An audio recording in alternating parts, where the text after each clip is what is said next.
Masbate City is a picture of simple living.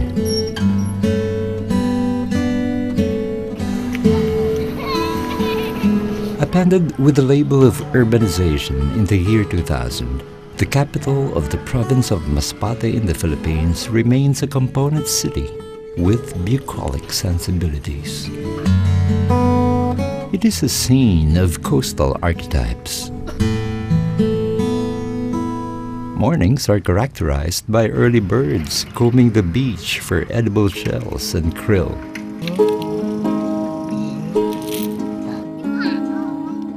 Luckier ones would get a bigger prize.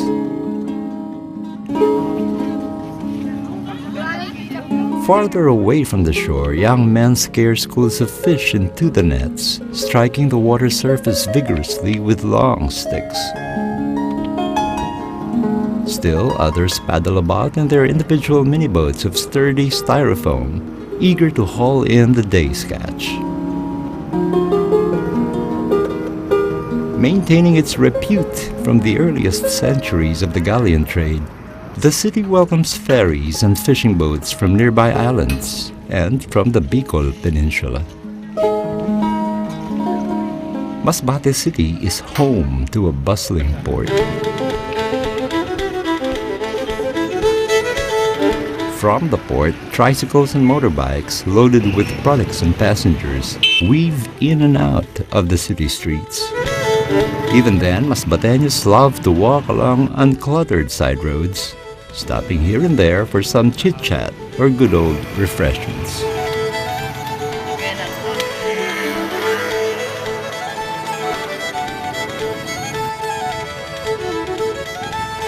Such is the everyday tableau of the city.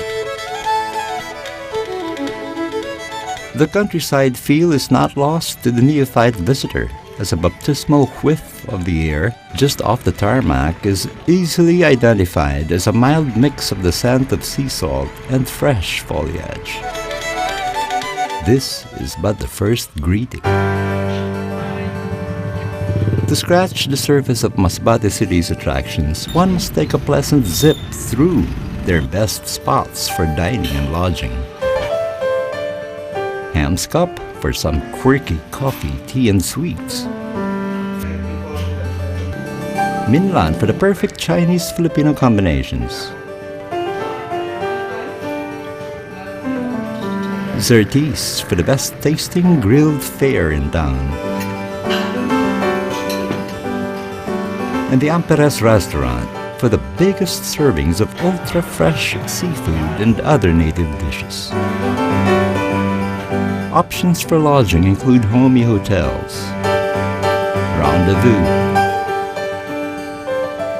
Green View, and the quaint Balay Valencia.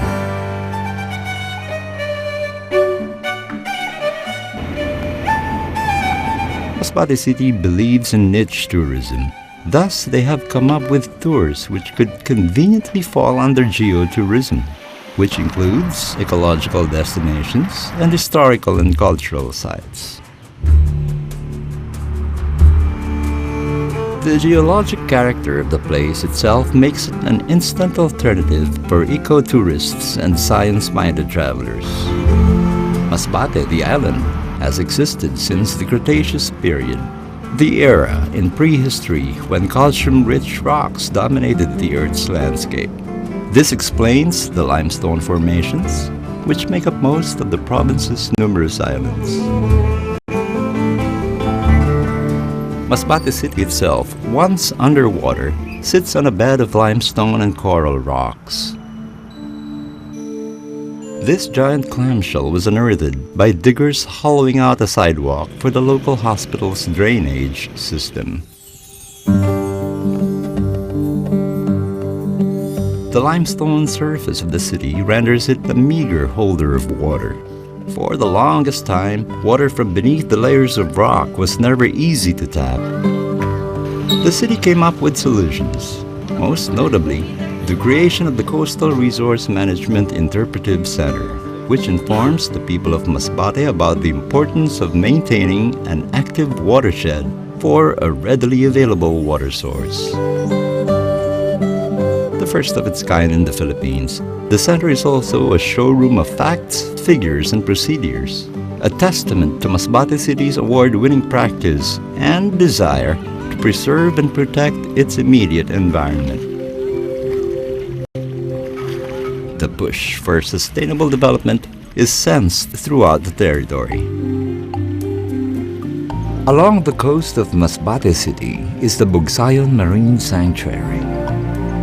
At first glance, it is an inviting beach of white sand and coral rocks. In keeping with the implementation of coastal resource management, the area has allocated 50 hectares of sea for protection. What was once a patch of water, largely destroyed by dynamite fishing, is now a sanctuary ensuring income for fishermen. Several minutes away from the Bugsayon Beach is the Pawa Mangrove Reserve. Running along the mangrove park and connecting the villages of Pawa and Daang Lunsod is a bamboo footbridge more than a kilometer long, frequented by locals for angling and frolic.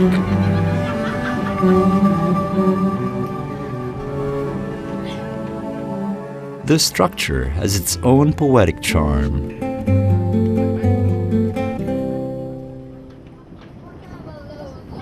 Children early on are taught the ways of the sea. They have to arm themselves with a proper know-how, just as their elders had before them. They have to know how to contend with certain perils. Folk knowledge in Masbate singles out a particular island that serves as a refuge for fishermen caught in bad weather, or as a shelter to spend the night through. Minalayo Island, with its caverns and dry land, is in fact being thrust further and further away from the Masbate mainland due to the shifts along the underlying fault line, hence the name, which means to be made far. But it has been changed to another name, perhaps to warn the clueless outsider about what is there to see. It is now known as Snake Island.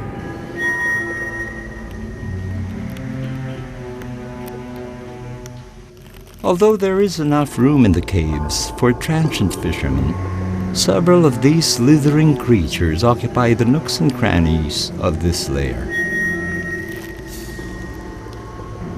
This is the banded sea crate, a sea snake with uniform stripes of gray and black and oar-like tails for easy swimming.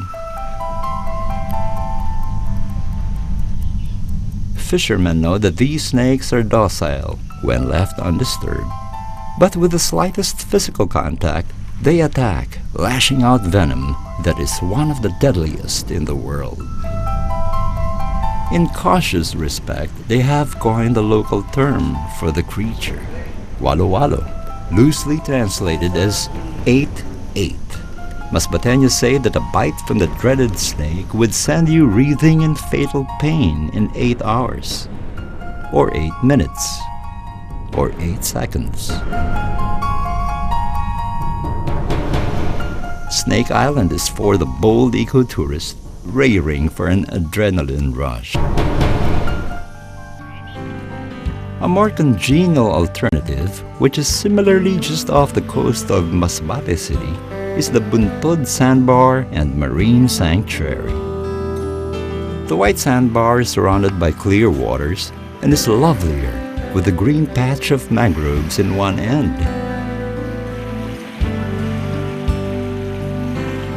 It is a choice venue for great picnics.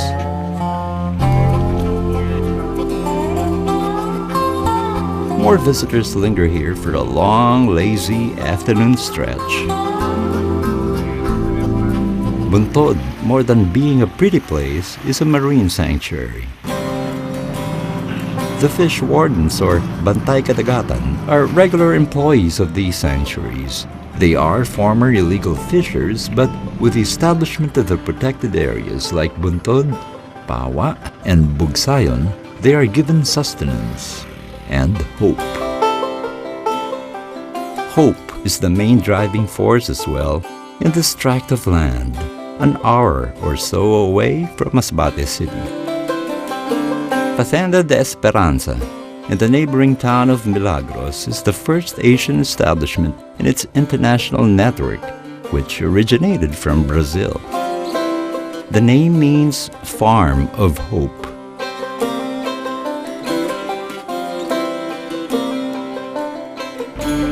The Fazenda is a rehabilitation center. Part of the rehabilitation program includes farm work for the wards.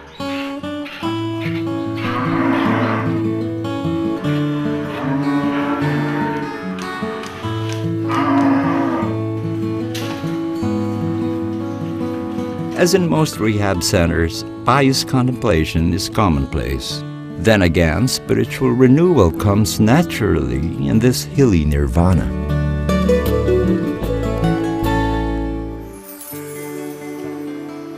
Masbate, known for its grass-covered ranch hills, has another secret garden of magnified proportions. A couple of hours of steering through green-locked zigzag would lead the sightseer to a mass of bonbon-shaped mounds. Later, the expected Masbate peculiarity shows up: cattle herds and ranch hands. If Masbate has a best-kept secret, this might be it. The Crown Bee Farm more than meets the eye, but the vistas that do meet the eye are simply rousing.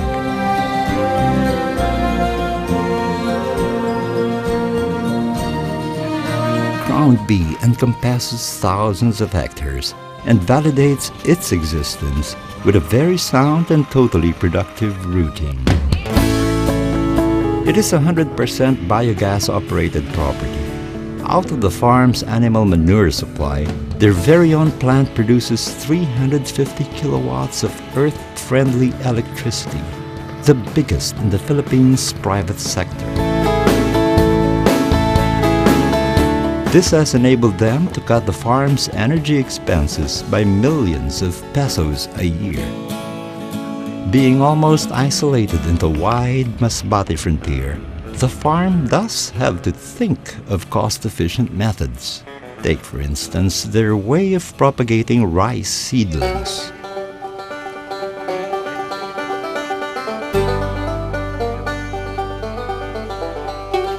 Instead of planting on seed beds, which require a lot of people just to pull out the seedlings, they plant on trays. It takes only 6 people to get the job done. Plus, results are better controlled.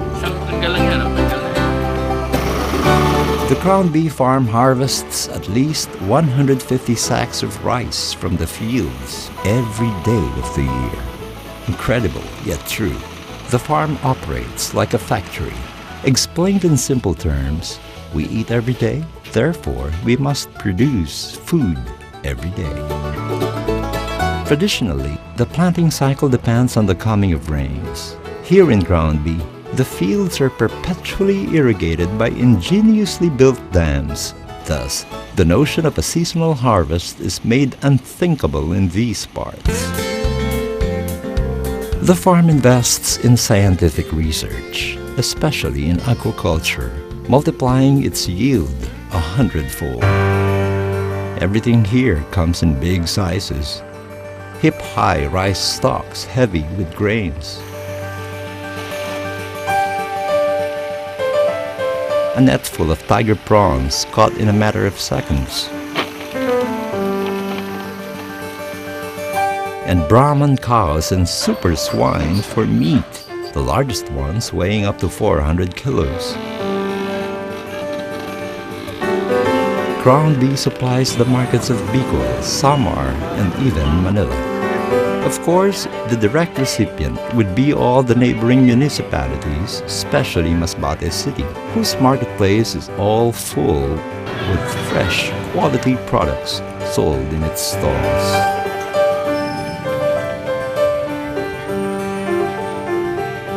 The city's street market, or Saudan, opens Friday evenings with manifold merchandise and farm crop from all over the island.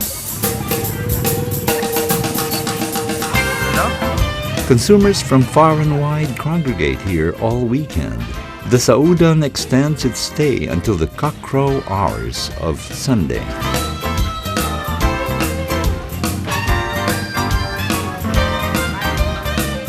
The frenetic activity spills over to the city's main thoroughfare.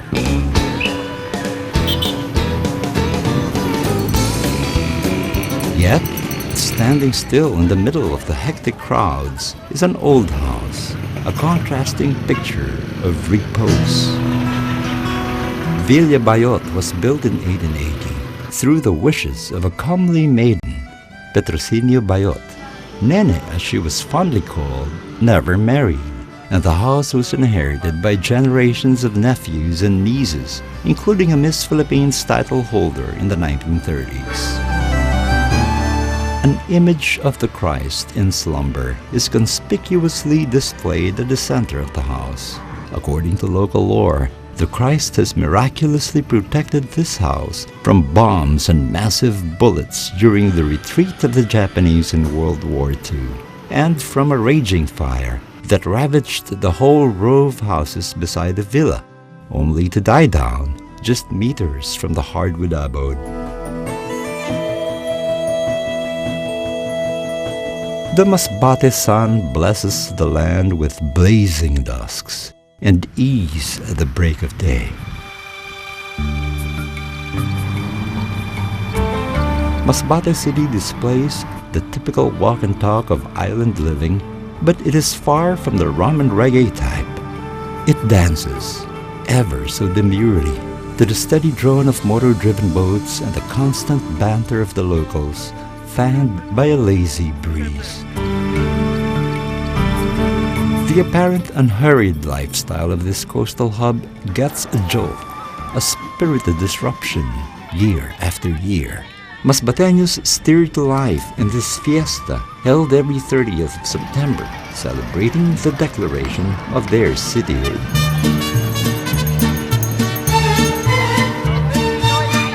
Year after year, at the sun's zenith, the people crowd the streets. A looping, scratchy record fills the air, and the proud young ones who are the prime aficionados of this exercise do more than just march through the sizzling pavement. They dance, sweating and casting sharp shadows under the midday heat.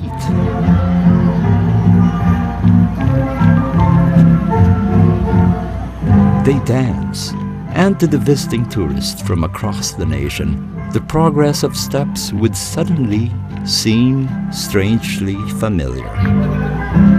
The flapping of arms, the clumsy swirling,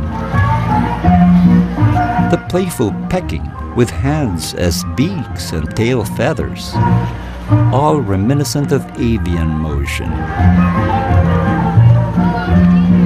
This is the Lapay Bantigue dance, Masbate City's biggest contribution to the cultural front, catapulted to national recognition by one of the Philippines' national artists for dance, Ramon Ubusan. It is a folk dance taught in most schools throughout the archipelago, hence the familiarity. Masbate, which is in truth more known to outsiders as the land of rodeos and ranches, lights up with the pride brought about by the Lapay Bantigue dance. Lapay is the local term for the rufous night heron, a bird commonly sighted along the beaches of the city, most especially in the little fishing village of Bantigue. One of the village's matriarchs, the endearing Lola, or Grandma, Felisa, is given due acclaim for birthing the inventive folk dance. There is a strict rule against dancing barefoot, which works well for the performers and adds to the character of the numbers. The slippers hitting concrete do sound like a flock of birds, with beaks clicking and clapping in unison. Short skits are played out as introduction to the prancing. echoing the everyday activities of the city's common folk. A particular portrait is repeated in all the skits, a sick child healed by the brandished image of Saint Philomena, the patron saint of Bantigay.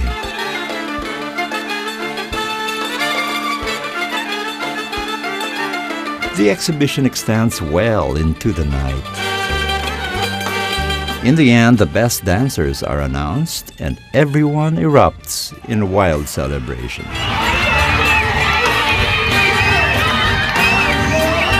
The festivity ends with the people highly animated, greeting one and all amidst a 30-minute spectacle of fireworks.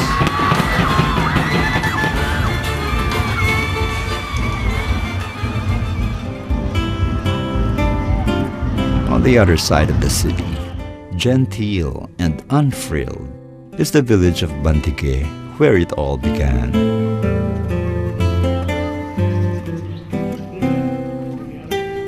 It is a village of migrants. In 1935, a large group of fishermen from the island of Bohol in central Philippines got stuck in the area due to rough seas.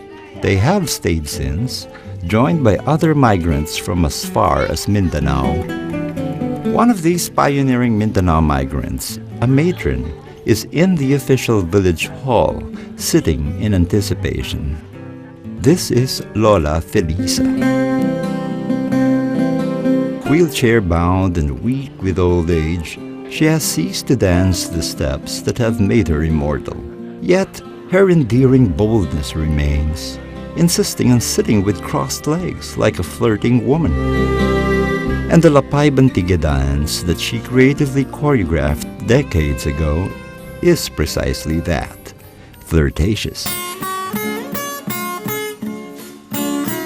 A short presentation has been prepared in her honor. Her son now dances in her place. The guitar strains are of the well-known song Planting Rice, a folk Filipino ditty of yore. Ramon Ubusan, the acknowledged discoverer of the dance, changed the music to what is currently used in the city fiesta and throughout the nation. The Lapay Bantigay dance of the fiesta the day before is the Ubusan version. This now is how Felisa Aparejado Tupas swayed and bent, graceful and playful all those years ago. It is said that in her younger days, Lola Felisa flapped her arms and swayed and bent lower and lower until her head and back are merely a couple of thumbs from the floor. The dance mimics the herons of Bantigay shores. It was mainly done by the wives of fishermen to break the boredom while they wait for their husbands to row their boats home. Then, as it is now, the sea has shaped the motions of people in dance and in customary chore. Day in and day out, the lives of these proud Masbateños intertwine, dictated by the sea's unpredictable yet kindly way.